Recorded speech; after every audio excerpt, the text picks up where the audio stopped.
بسم اللہ الرحمن الرحیم۔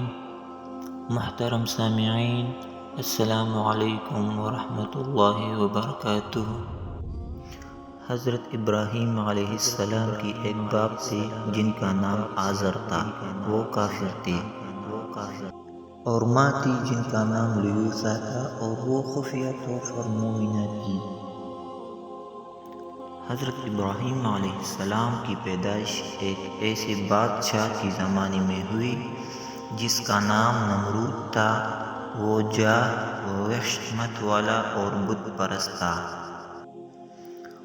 جب وہ پوری دنیا کا مالک ہو گیا تو اس نے خدائی کا دعویٰ کر دیا، تو لوگوں نے اس کے خوف سے اس کی پوجا شروع کر دی۔ تو جب حضرت ابراہیم علیہ السلام جوانی کے قریب پہنچ گئے تو اپنے والد کو اپنے قول اتتخذ اصناما الی آخرہ سے خاموش کر دیا۔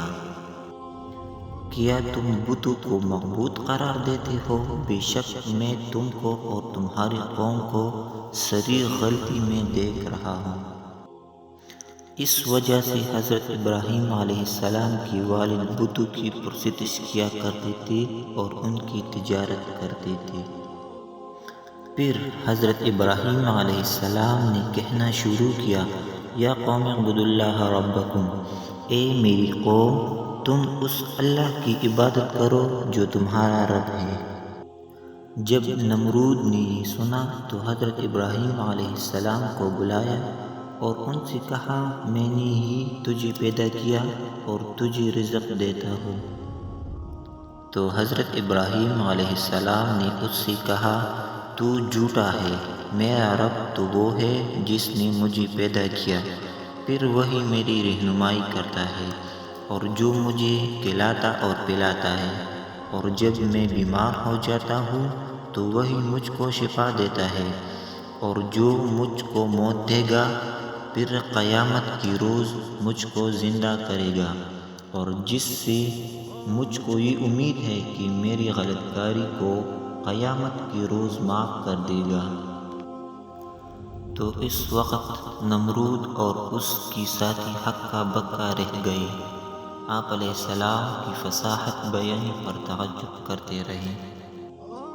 پھر نمرود آزر کی طرف متوجہ ہوا اور ان سے کہا، اپنے لڑکے کو پکڑ لو اور میری پکڑ سے اسے ڈراؤ۔ تو ان کی باپ نے انہیں پکڑا اور انہیں ڈرانا شروع کیا۔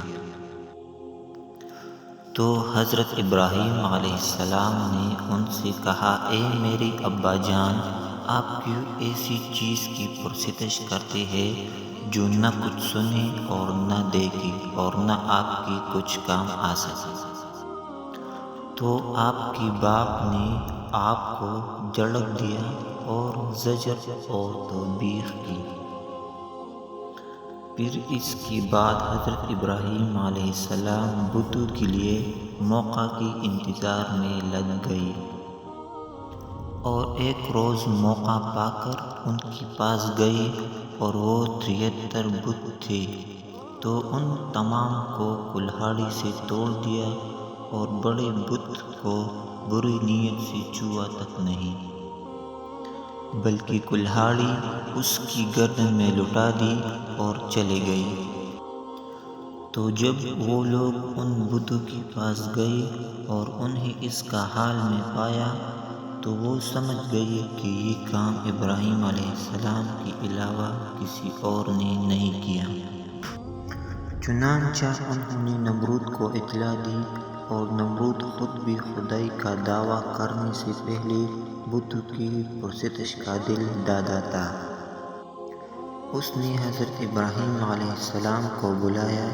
جب آپ تشریف لائے تو نمرود اور اس کی قوم نے کہا، اے ابراہیم، کیا ہمارے معبودوں کے ساتھ تم نے یہ حرکت کی ہے؟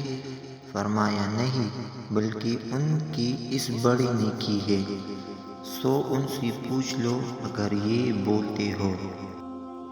پھر جب آپ نے دیکھا کہ جہالت نے انہیں چاروں طرف سے گھیر رکھا ہے تو فرمایا تف ہے تم پر اور جن کو تم خدا کو چھوڑ کر پوجتے ہو، کیا تم اتنا بھی نہیں سمجھتے؟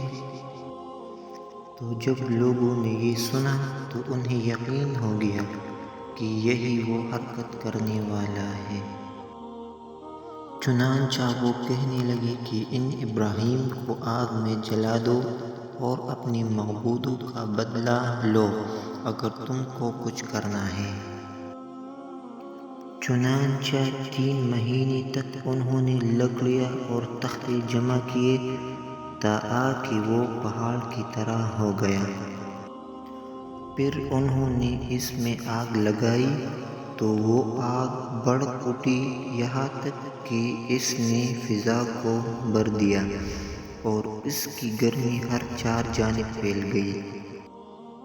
اور انہوں نے منجنیق تیار کی اور اس میں حضرت ابراہیم علیہ السلام کو رکھ کر آگ میں ڈال دیا، تو وہ آگ حضرت ابراہیم علیہ السلام کے حق میں ٹھنڈی اور بے گزند ہو گئی، اور پانی کا چشمہ پھوٹ پڑا اور اس کے بغل میں انار کا درخت اگ گیا، یعنی اگ آیا۔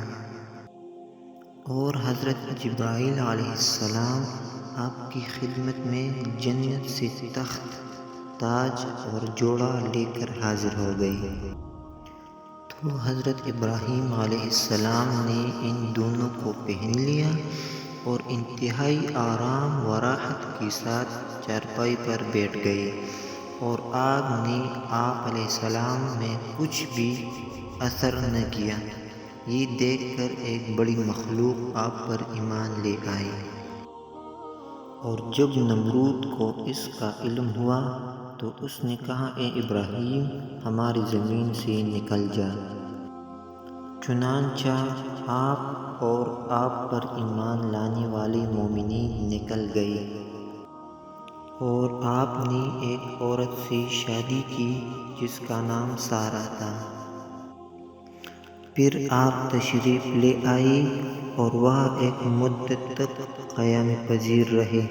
پھر شاہ مصر نے آپ کو ایک باندی عطا کی جس کا نام ہاجرہ تھا۔ ان معجزات کی وجہ سے جو اس نے دیکھے، پھر آپ ملک شام لوٹ آئے اور وہیں اقامت اختیار کر لی۔ حضرت ابراہیم علیہ السلام نے سب سے پہلے مہمان نوازی کی اور آپ ہی کی سب سے پہلے داڑھی سفید ہوئی۔ سبحان اللہ۔ امید ہے آپ کو آج کی ویڈیو اچھی لگی ہو۔ ملتے ہیں اگلی ویڈیو میں، تب تک کے لیے خدا حافظ۔